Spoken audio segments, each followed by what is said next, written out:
Abanyagihugu barasaba ni nk'ubutabera ku rupfu rw'umugabo ati kuko uburyo kiyishwe biteye agahinda. Hari ikintu njya nibaza hako njya nvuga kibaza fande muri fase duhura ashobora kuzakinsubiza nkasanga igihe utakizi baragufunga abana bakakubura bakamera nk'imfubyi bafite se cyangwa bafite nyina sinzi ngo bamurashe n'ikiye gitsina bari bazamuhana nta gihugu kidahana nibi byako ngo tuvuga birahana ariko utagiye no muri ibyo ngibyo indahiro warahiye ni iyi uhisha umuturage ntushinzwe kurinda imbunda ukoresha ni imisoro y'umuturage kandi umuvukamo kuvukamo numuvandimwe wundi muntu ukora umuvandimwe wawe byo uvuga ngo byandayishimiye niki uriya muntu bazamufunga nese uburundi wagira ngo ni mu gihuru wakwica umuntu bagufunge buriya polisi Burundi barica bagakiza niyo mpamvu bica abantu guko yabyishyizemo gutyo azi ko nta jisho rimureba I have said mukanya azi ko nta jisho rimureba ryagira icyo rimukoraho ariko burya umugeshi wa nyawo niyo arimo gufata icupa abareba ahantu hari buca ingofero itukura ukabona mvuga no ku burisi physically ntabwo mbuzobereye cyane ariko abajyayo ababizi bakubwira ko usanga discipline iri monnaie courante aho ugeze hose discipline mu basirikare mu polisi. Umukuru w'igihugu Evariste Ndayishimiye aguruka akajira mu ntara ya Butanyerera kuvuga Faustin Ndikumana arongoye ishirahamwe yego aho yavuze ati kugira umugore sico cerekana ko umuntu afise ubuntu. Kuki umuntu yavuze ikintu ukajya kwica karagiteri ibyo babyita character killing urumva ikiganiro uyu mugabo bavuga Faustin ntabwo yigeze avuga ku mukuru w'igihugu en personnalité yavuga ku bitagenda ku gihugu kwibasirwa kuri n'umukuru w'igihugu ntabwo ari byiza ariko rege bazamura mu ntera burushoka kuba ahawe nk'uhembo rero Afrika dufite uyu munsi ntishobora kuvuga kuri Mbayahaga yuko abeshya ahubwo bavuga ko kuri Faustin Ndikumana Mbayahaga ndabizi ikiganiro zacyuvuza uri mucuti wanjye ariko uko uzaza nzakwakira gutyo nunazana ibintu by'intambara kuri jewe tuzareba uburyo tubijyaranjamo uri ku kiganiro cyo twakoze kubwira inganda zapfuye uziko Faustin byagarukaho agira amahirwe perezida akamuvuga kuriye buriya protected ntawamukoraho kuko perezida yamuvuze ngo bitiko perezida yavuze umuntu akagirirwa nabi yashobora no kutamuvuga bakamurangiza urabona ko perezida Ndayishimiye ari muri vulgarisation cyangwa se kwereka abantu ko ubukungu bwabo bushobora gutera imbere buvuye ku mabuye y'agaciro twanabigarutseho aya mabuye perezida Ndayishimiye yadukanye kuva ubundi bwa kwigenga bwabaho kuki yadukanye uyu munsi kandi CNDD divize imyaka 20 ku butegetsi ibyo si ukwerekana weakness ya CNDD itarabonaga ayo mabuye akabongana Ndayishimiye atarabongana nkuru nziza ntabongwe nande abanyamerika si imana urumva ntago ari baremye isi yewe banabayeho nyuma y'abandi ibindi bihugu biriho bajye bamenya yuko sibwo bwami bwa mbere bubayeho urumva n'abaperise baratsinzwe n'abamedi baratsindwa n'abaroma bajya hasi nubwo bagifite imbaraga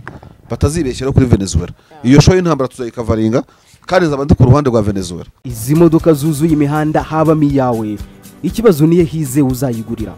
barakubesha abakubwira ko gutumiza imodoka bigoye nta gihe na kimwe gutumiza no kugura imodoka byoroshye nk'ubo hamwe na Gugaga Cars kompanyi yonyine wabaza imodoka y'inzuzi zawe na spare parts zazo aha ntibigusaba kumena banki wanabatuma ku ruganda mu minsi mike cyane imodoka y'inzuzi zawe ikakugeraho bahamagare cyangwa ubandikire kuri 0788323266 uranabandikira kuri mail yabo ni gugagacars@gmail.com wanabasanga inyarugenge mu nyubako ya GF Plaza floor ya 4 room ya 6 Gugaga Cars buy and ship your dream cars. Rero mu Burundi bavuze ko ngo abapolisi bagandaguye umunyagihugu wabibonye ntabwo nayibonye ko mpora mbibona bagandagura abantu kenshi bagaragaza ati mbega ati igihugu cyacu ati uburyo bagandaguye umunyagihugu mu Rumonge ati abanyagihugu barasaba ni nk'ubutabera ku rupfu rw'umugabo ati kuko uburyo kiyishwe biteye agahinda. Bamwe bati ariko se ibi bintu uko biba umunsi ku wundi wenda hari n'igihe umugabo witwa Neva abibona ati kuki atanabikurikirana umunsi kundi amenye ikiba kibyihisha inyuma ati kuko ntago umuntu kwicwa gutyo gusa ntabone ubutabera ntabikurikiranwe ati nabyo ashobora ko harimo ikibazo nagiye mbona hari abarundi bamwe bagaragaza ibyangombwa by'uwo mugabo ariko nanone abandi bavuga bati ariko se uyu bantu bazabona ubutabera bigenze biti rero muri structure z'ibipolisi ku isi giye nananyuze muri ibyo bya polisi ariko byari byitwa gendarmerie y'igihugu yego national gendarmerie 95 96 nabaga mu cyitwaga National Gendarmerie ariko hari ikintu njya nibaza ahubwo njya mvuga ngo nzanakibaza afande muri fasile duhura ashobora kuzakinsubiza nkasanga igihe utakizi nyine mu polisi ku isi Uganda wherever you want ubundi ya polisi bagira ikintu kimeze nka military yabo urumva harabaza kubwira ngo aba department discipline abita barapi n'abandi bose ariko arapi ntabwo ari military kuki military zo polisi military zo mu bihugu zitajya zicunga kuko polisi bakoresha imbunda yego urumva ujye ukuntu abapolisi bashinzwe abapolisi usanga amapolisi y'ibihugu abanashinzwe n'abantu barinda imitekano bigenga sibyo yego haruga bari abapolisi oya ariko bakoresha imbunda kuki military police z'ibihugu zo zitacunga mu mitekano yazo ngo na discipline ngo zicunge n'imitekano y'abandi bantu bitwara gisirikare bemewe kuko nujya mu ntara uzasanga PM military police nujya no mu bindi bihugu urazibona ariko abapolisi bacungwa nande kandi bakoresha imbunda umupolisi utatebeje neza agirwa inama nande kuko ugiye utatebeje neza urumva hari akantu wasimbutse ku mukandara mu military akwambika araza akanabigukorera yagufungira n'amaraso cyangwa akakubwira kuyafunga wayafunze nabi kugira ngo ugaragaze smartness rero i Burundi uko birirwa bidegembya bameze nka za rufesi za kera basinze njyamba barabangwa ibiyeri bafite n'imbunda ubundi imbunda z'abarundi abasirikare b'abapolisi b'abarundi banazisiga ku ntebe nimwe nabonye Bugande urumva akigira kwinywera icupa apfa ko ari ahantu hireba n'amaso kuko ibyo ni ibintu bikwiye so ntabwo byoroshye hari mu Tanzania twaganiraga sibyo ambwira ko nubwo tuvuga ko mino minsi harimo by the way nabonye inkuru z'ishami ry'umuryango w'abibumbye rishinzwe uburenganzira bwa muntu zivuga ko Tanzania barimo kurwana urugamba rwo guhisha imirambo y'abapfuye no gucakira abafite amafoto niki ku buryo mu mamoruge bayakuyemo ahantu babakusanyirije babakuyemo kugira ngo basibanganye ibintu byose nibyo bintu birirwamo kandi bikorwa na polisi umutanzania kazi yambwiye ati utwanze igipolisi ati ku buryo na makuru yanyiheraga urimo guhura n'umupolisi aramukindura haba nijoro abantu batabona kubera isura babonyemo igipolisi cyasayidinze kuri Samia Suluhu Hassan igisigara gisayidinga ku baturage yego completely abona amakuru dukura ko hariya rero hari igihe bipolisi nk'ibyo cy'i Burundi kiba kiyobowe n'abantu batagira ikintu bitaho batita kuri discipline y'umupolisi hadi proyinze ahayute akaba yica gakiza ntacyo atinya hari n'ibihugu nka Kongo umupolisi ashobora gukora amanyanga yatumwe na komanda we ntihagiye kujya ruswa aramuzanira dividende wagira ngo ni mucuruzi ku buryo mbega ashobora kuvuga ati niba twoheje mu masoko gukemura ibi n'ibi mu iki n'iki komanda akaba yizeye ko plafo yababwiye bagomba kwitahana urumva bazakora amanyanga akoreye kuri nde akoreye kuri komanda w'icyo yamutumye ubwo komanda already yamaze kwangirika ariko utagiye no muri ibyo ngibyo indahiro warahiye ni iyihe uhisha umuturage ntushinzwe kurinda imbunda ukoresha ni imisoro y'umuturage kandi umuvukamo kuvukamo n'umuvandimwe wundi muntu ukora n'umuvandimwe wawe akazi kose dukora yaba imikoro yaba mu kigo cyose urumva ni ibintu ugomba gukora nk'imuntu tugomba kwiyambira humanisme yo kuba uri umuntu icyakubabaza cyababaza undi urubundi wamurashishije gusa mugabo ntitwava kuri ingingo tutanavuze ko ibyo uvuga ngo byandayishimiye n'iki uriya muntu bazamufunga nese uburundi wagira ngo ni mu gihuru wakwica umuntu bagufunge baragufunga abana bakakubura bakamera nk'imfubyi bafite se cyangwa bafite nyina sinzi ngo bamurashe n'ikihe gitsina buriya bazamuhana nta gihugu kidahana nibi bya Kongo tuvuga birahana ntabwo wakuvuga ngo wishe umuntu ngorosa umuntu ejo ngo uzakomeze widegembye banahana nabi bariye bashobora no kugaruka ibagirana urumva yego ariko before yuko ibihano biza discipline ihari ni yihe buriya polisi Burundi barica bagakiza niyo mpamvu bica abantu guko yabyishyizemo gutyo azi ko nta jisho rimureba I have said mukanya azi ko nta jisho rimureba ryagira icyo rimukoraho ariko burya umugeshi wa nyawo niyo arimo gufata icupa abareba ahantu hari buca ingofero itukura urumva ishobora kumubona arimo agira gute cyangwa se akabyevita before yuko ibyo bitekereza kuko azi neza ko ipingura rijya nyine urukiko rukubone cyangwa ibindi bihano bya discipline hari rero usanga mu byo bihugu ntabwo buri ariko ntukabone mvuga no ku burisi physically ntabwo mbuzobereye cyane ariko abajyayo ababizi bakubwira ko usanga indiscipline iri monnaie courante aho ugeze hose, indiscipline mu basirikare mu bapolisi. yego So ntabwo ari byo rero, ntabwo ari byo, ntabwo bikwiye, ntabwo bikwiriye. Simbona impamvu yo kwica umuturage wari ushinzwe kurindira umutekano, ntiyamwishyura, ntiyamubyara, ntiyamurema, ntibagomba kujyana ibyo kwica umuturage. hari umugabo witwa wamubonye witwa Frederic bamvuga inyumvira bamvuga inyumvira ati nibitarasoni kubona umukuru w'igihugu Evariste Ndayishimiye ahaguruka akajira mu ntara ya Butanyerera kuvuga Faustin Ndikumana arongoye ishirahamwe yego aho yavuze ati kugira umugore sico cerekana ko umuntu afise ubuntu, ati umukuru w'igihugu cyacu arihenda cyane. ubwo Ndayishimiye niba umugabo ngarongoye urunani Sifor Arusha Sifor bakunda bashyira hamwe bahuriramo ry'abantu muri South Africa. Abo ngabo ba Frederic bavuga inyumvira nyine n'umunyapolitiki ufite izina rikomeye muri politiki y'u Burundi. Ntabwo ari umuntu utazwi, arazwi cyane. Rero ariko giye icyo ndeba so kuvuga kurongora kutarongora kwa kuri Faustin, ahubwo ikiriho no kumenya ngo kuki umuntu yavuze ikintu ukajya kwica karagiteri, ibyo babyita character killing. Urumva wowe umuntu yavuze kuri topic rwara na topic ureke kujya kumwica urubozo, ariko Ndayishimiye se umwana abikora bize buriya. Urumva byatanze le topic, yego byatanze le topic, ntabwo nanjye byahise bituma menya ko nuze atarongoye. Ubaye n'amazi bati rwararyamye uruvire nturukora amashirage pabari nyine nibyo bita kwica karagiteri y'umuntu. Wumvise ikiganiro uyu mugabo bavuga Faustin ntabwo yigeze avuga ku mukuru w'igihugu en personnalité, yavuga ku bitagenda ku gihugu, sibyo? So rero Uburundi na leta byagombye guhangana na issue na dossier yavuzeho, yego, kandi icyo yavugaga nicyo kuramira igihugu, si cyo kugisenya.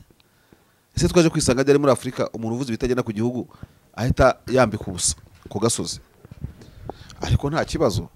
nawe ntabwo yoroshye Faustin, nubu barasubira, ntabwo yigize aceceka. Buriya ntabwo byamucecekesha. Bano bantu b'abagativiste barimo n'abantu mpuzamahanga nk'abo ba Faustin nabo bari ku rwego rukomeye, kwibasirwa kuri n'umukuru w'igihugu ntabwo ari byiza, ariko igihe bazamura mu ntera bishobora kuba ahawe nk'uruhembo kubera ko yakanguye igihugu cyo kikamwibasira n'umukuru w'igihugu. Rimwe na rimwe sinenda no kumuririra, hari icyo abaye se inde Faustin uri abaye graduated kuba yikorewe n'umukuru w'igihugu, buri isiramuzi ntabwo yabikoze cyagamije, ariko ibyo arimo gukorerwa uyu munsi ni icyerekana ko ari mu kazi. Twigeze kuba turi mu nama n'abanyamakuru ku munsi wacu w'abanyamakuru hashize nk'imyaka almost ubungu nk'irindwi cyangwa 8. Umwe mu banyamakuru bagenzi bacu wari uyoboye inama yacu RMC aravuga ati dushimye Imana rero ko umwaka ushize ntawe ufunzwe. None Robert Mugabe aramubwira ati ubwo icyo nicyo wishimiye. Umugabo uri umunyamakuru mugenzi wacu ati ahubwo se ubwo ntiwasanga ninde twaranakoze nabi, kuba nta accountability twagizweho n'umurimo wacu. Ni muri yo cadre kugira ngo ntaza kumukora ku miscoting, ariko nawe arabizi twari turi n'umundi twari benshi, ntago ari ndimo guhimba sira bwa mbere bivuze. Ugomba no kureba ukavuga uti abo Faustin abatari Faustin Ndikumana neva tanazi n'amazina bo bashimaze iki, bavuze iki. Erega igiti kiri amahundo n'icyo abana bajya kwibaha amapera, wigeze yo amapera wowe birashoboka, yego, nta kuntu utabari, nta mwana utarije amapera mu gipadiri ni ntose ni pera ni yego ni amapera wariraga ibiti nuri igiti umuntu ahantu wacungaga ibyo biti aza kudukubitiramo nyine tumubonye mbita manuka nirukanga igiti kinyica hano. Ibaza nayo ko ufite n'igisare cy'amapera urubuto rwera, urumva rufite amahundo, nirwo rusoromwaho cyangwa abantu bagira gute. Yego, rero Faustin Ndikumana ntiyabikoze kugira ngo avugweho n'umukuru w'igihugu, ariko kugira ngo uvuge amateshwa nk'ayambaye ahaga wavuga ibyubaka igihugu nk'ibya Faustin Ndikumana. Rero Afrika dufite uyu munsi ntishobora kuvuga kuri Mbayahaga yuko abeshya, ahubwo bavuga nko kuri Faustin Ndikumana. Mbayahaga ndabizi ikiganiro uzacyuvuza, uri mucuti wanjye, ariko uko uzaza nzakwakira gutyo, nunazana ibintu by'intambara kuri jewe tuzareba uburyo tubijyaranjamo. uzaganira nk'abana b'abasaza ibyo byabimenye aka ntabwo ngana nawe ni umusaza bana mutoya kuri yewe urumva so kuki ubwo rero abo n'abandi note murahaga gusa n'abandi ntabwo perezida ashobora kubatega amatwi ariko kubera ko Faustin Ndikumana yavuze ku bitagenda mu Burundi uzi buriya uri ku kiganiro cyo twakoze kubwira inganda zapfuye uzi ko Faustin byagarukaho ntacyo umvishe rega abarundi benshi comment ziti uyu mugabo rwose atari kuvuga ibintu sike tuba tuvuga se ati buriya twikorera igihugu cyacu yavuze mu zasusumo yavuze kandi yabivuze inyuma yanjye siva kandi yamugenga bivuge ako ni ibintu biri kuri tere so rero ntabwo nzi igihe tuzagera urumva yego kugira ngo umuntu navuga ikintu kiri potentiel ku gihugu yiye guterwa amabuye ntabwo mbizi ariko nanone abantu bagomba kuba babyiteze ariko mu kubyitega nanone ukavuga ku buryo nyine utanga n'imirongo Ndikumana se ibyo yavugaga atanga n'imirongo y'ukuntu byakemuka cyangwa yarabashinjaga gusa uko wamwumvise wumvaga leta bera bikosora cyangwa yambikaga ubusa yarameze nk'umuntu urimo gufurira ibyaha by'abana kuri porutayi kuri ku karubanda ashaka no kubaka izina rye ese yigeze yandikira perezidanse ibiro bye akoreramo ababwira ibitagenda ntibabikosora iri fovuwara ushobora no gusanga imigera arimo kurya ari imigera ishoboka kuko gufata igihugu cyawe ukagihugura ukatangamo impuguro ku buhanga ufite ntabwo bisaba kumena banki wapi yego ntibaradura yakiyoje leta urumva yego abadede bazahangana ajye yitonda cyane atazigira nk'abo ba siforo bibera rusha n'ahandi hose wari mu gihugu niba ba mu gihugu ntagapfe kukwigira nk'umuntu ugize none se je nakwandikira aya makosa abantu benshi barayakora kandi burya abayobozi benshi baba bifuza ko bagira inama utabashyize hanze mu gikari nubwo bitaba igikari bikanyura muri channels muri pipeline ziri MP approprié kubera ko ntabwo utera imigeri ngo ujye guhangana n'amasysteme y'abihugu ariko nanone yakumenagura nabonye abantu bahise bamwambara Ndikumana aho nabonye ngo umuhinga mu by'ubutunzi ewana yamubwiye pe ntabwo akibonye ikiganiro abwira Ndikumana se cyangwa abwira Ndikumana natingukize ngo yubahutse perezida ngibiki ibintu byinshi niba aramwubahutse nyine agomba kubisubiza ntabwo ndayishimiye yagiye kumira topic nta cyabaye agomba kwitonda kuko abanyafrika bashaka kugira ngo isi ibamenye bubake bya birindiro nakubwiye akaba ari cyo yashakaga Faustin Ndikumana ashobora kubikora atabishaka ariko ameze nk'uwirindiye inkingi nk'uwiringiye indi nkingi yegamiye kuko bano bantu bafite indi miryango mpuzamahanga navuga ibasapotinga nibyo nakubwiye mu kanya babona n'ibihembo jye ubibona ibyo bihembo bifite icyo bisobanuye ku nyungu n'amafaranga bakuramo bitari mu nyungu z'igihugu bo n'imiryango yabo sibyo bashobora guha Prix Nobel pokasoramo miliyoni niki ndetse bamukwege Denis Dr ntuzi ko afite Prix Nobel dorape muntu munsi numwe arumva ijambo ry'amahoro muri Dr Denis Mukwege hagira amacakubiri n'umuntu urahoga gusa yubakiye izina ku bantu muri Panzi ashobora kuba arabafashije kuko ari mama which is good ariko none ntabwo wambwira ngo ibintu Dr Mukwege yari avuga bihuriye n'umudamu ufite ikibazo waje Panzi hospital kumufasha buriya bihuriye ikintu Mukwege abonekamo kiri muri humanitarian y'iki umunsi ashaka intebe ya perezida yuririye kuri Nobel Prize ibintu nk'ibyo ngibyo so ntabwo tuzakoborosha ko kuba n'ingasire urarenga igihugu uragira gute mu buhe buryo how kuko ugomba kuba unazi urumva yego niko abahanga bavuga ukuye kuba we expecting icyo uri busubizwe n'uri muri busubizwemo agira amahirwe perezida akamuvuga kuriya buriya protected ntawamukoraho kuko perezida yamuvuze ngo bitiko ko perezida yavuze umuntu akagirirwa nabi yashobora no kutamuvuga bakamurangiza ariko ibyo ngibyo wenda ndahishimiye abana kuvuze ukamenya nyine ko ibyo byagagara itice isuka nese ni kihe kintu nanasoza ubona gisa n'icyarakaje perezida Ndayishimiye Evariste cyangwa se nkibaza ati nukubera icyo umukuru w'igihugu yatutse uyu Faustin Ndikumana rero urumva ndayishimiye ini petite party kugira ngo tutaza kujya muri byinshi wenda tutanasobanukiwe cyangwa tukajya kwandamayininga process cyangwa se ibitekerezo bya Ndikumana ntabwo ari byo nabyo kuko nta kikindi yakoze kidasanzwe ariko urabona ko perezida Ndayishimiye ari muri vulgarisation cyangwa se kwereka abantu ko ubukungu bwabo bushobora gutera imbere buvuye ku mabuye y'agaciro. Twanabigarutseho aya mabuye perezida Ndayishimiye yadukanye kuva ubundi bwakwigenga bwabaho kuki yadukanye uyu munsi kandi CNDD divize imyaka 20 ku butegetsi. Ibyo si ukwerekana weakness ya CNDD itarabonaga ayo mabuye akabongana Ndayishimiye atarabongana Nkurunziza ntabongwe nande. Hari uburyo perezida bashobora gukoresha mu kwerekana ko Nkurunziza atabonaga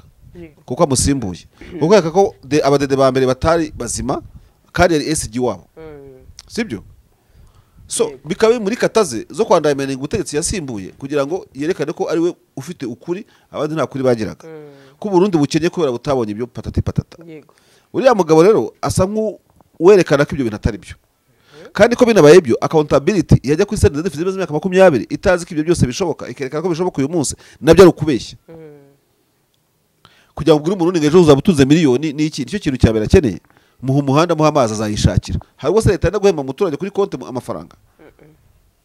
Ntabwo rero Faustin yemeranywa na politike ya CNDD-FDD yo kubeshya abaturage kandi nicyo ashinzwe. Niba ari umwactiviste ntabwo azize kuramya no kugira gute no ntabwo ari ubwo buryo ntabwo akora muri secretary ya politike ya CNDD. Niba mushaka bazamuhema akazi aravuga ibiri mu kazi ke niba hari ibyo gukosora mu bikosore muri bikosorera Burundi by the way ntabwo Burundi ari ubwa CNDD-FDD nubwo abarundi bose hamwe Ndikumana uhasanga kandi anayirimo. Ibyo ntabwo ari igitangaza ntabasanga nayirimo cyangwa atarayirimo atari ngombwa no kuyijyamo. So nukuvuga ngo ntabwo yabaye nkushyira hanze yambika ubusa propaganda ziriho zo kwereka ko Burundi butengamaye kandi atari byo azanamo izi nganda zazimye. Iyo tuvuga turajya amangara bavuga ngo turi Abanyarwanda bitundira ku Burundi iyo bivuze nk'umurundi babihinda isura kuko abarundi bafite ukuntu bamwizera bamwumva. Abarundi bafite abavuze Ndikumana barabumva ba engineer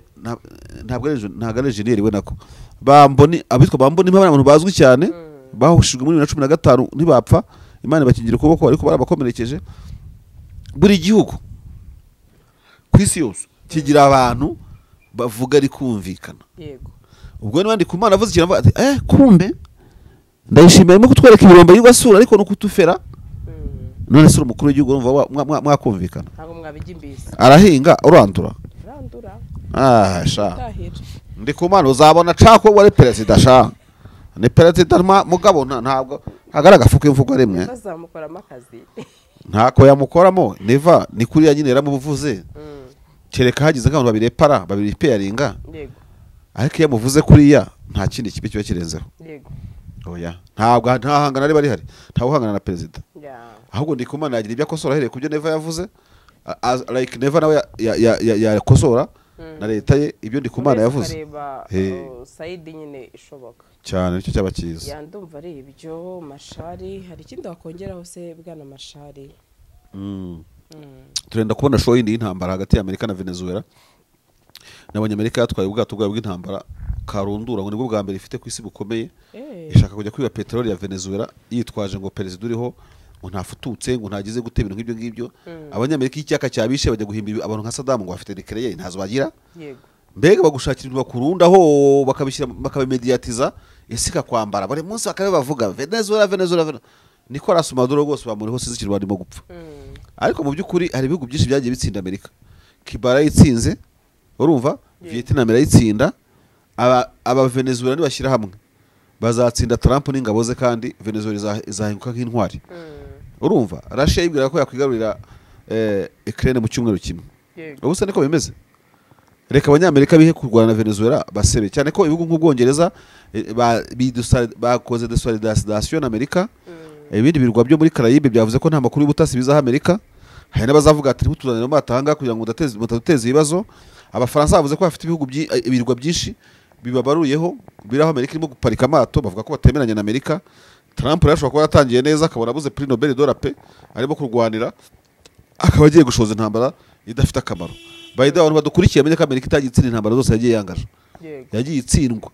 Za Libya yaratsinzwe nubwo yakuyeho Gaddafi Libya yacitsemo kabiri. Niba nibyo yanashakaga simbizi ariko wibaza gukuraho guverinoma y'igihugu ubikabibogamiye ku nyeshyamba bita Marshal Haftar. Burya Amerika ibogamiye kuri guverinoma y'Ibengazi kandi siyo guverinoma Loni yemera. Ubwo se n'insinzi kwica igihugu ukakica kuriya. Reka Abanyamerika bazashuza intambara ari amato aba Venezuela bajye mu mabote matoya bayatwike bayakongeze. Barebe ukuntu hari abaturage ushobora kwambika imbaraga kubera gukunda igihugu cyabo kwanza arashaka peteroli yabo yayiguze ku mafaranga ntajye kuyiba aho igihe abanyamerika bibiye ntabwo barahaga n'abapredateri bumva batungwa sizi ukuntu bameze bumva batungwa kwanza niba babyita offshore nibuka hano bacukura muri ibi birombe bya peteroli USA ntabwo irakora kuri peteroli yayo kuva isi yaba yaracyayizigamye yanze kwicukura biwe yazabanza yibi ejo bundi yavuze ngo agiye gutera Nigeria ngirimo kwica abakristo ibabangamira cyane n'iki Trump n'abakristo bapfa muri Amerika barapfa abagiye Gaza ngashaka kuko Riviera Beach ahantu hapfuye abantu amazu yarasenyutse urimo kuhabona nk'ahantu opportunity mbega kubaka byasaga suzuguro bane no kubakira muntu ahantu imbaga yashize ngo wakubaka hoteli ahari ibibazo habona igisubizo ibyo zubaka imasisi ntuzayimbaza cyangwa ibyo zubaka muri za Rwanda yo ngiyo biri gava ngo ngiye gucukura amabuye abanyamerika si imana urumva ntago ari baremye isi yewe banabayeho nyuma y'abandi ibindi bihugu biriho bajye bamenya yuko sibo bwami bwa mbere bubayeho urumva n'abaperise baratsinzwe n'abamedi baratsindwa n'abaroma bajya hasi nubwo bagifite imbaraga batazibeshyira kuri Venezuela iyo show y'intambara tuzayikavaringa kandi zaba ndi ku ruhande rwa Venezuela kandi nta kipe mfana ngitsindwe uzaba ureba izi modoka zuzuye imihanda habamo iyawe ikibazo niye hize uzayigurira barakubesha abakubwira ko gutumiza imodoka bigoye nta gihe na kimwe gutumiza no kugura imodoka byoroshye nk'ubu hamwe na Gugaga Cars kompanyi yonyine wabaza imodoka y'inzozi zawe na spare parts zazo aha ntibigusaba kumena banki wanabatuma ku ruganda mu minsi mike cyane imodoka y'inzozi zawe ikakugeraho bahamagare cyangwa ubandikire kuri 0788 uranabandikira kuri mail yabo ni gugagacars@gmail.com wanabasanga i Nyarugenge mu nyubako ya Jeff Plaza floor ya 4 room ya 6 Gugaga Cars buy and ship your dream cars.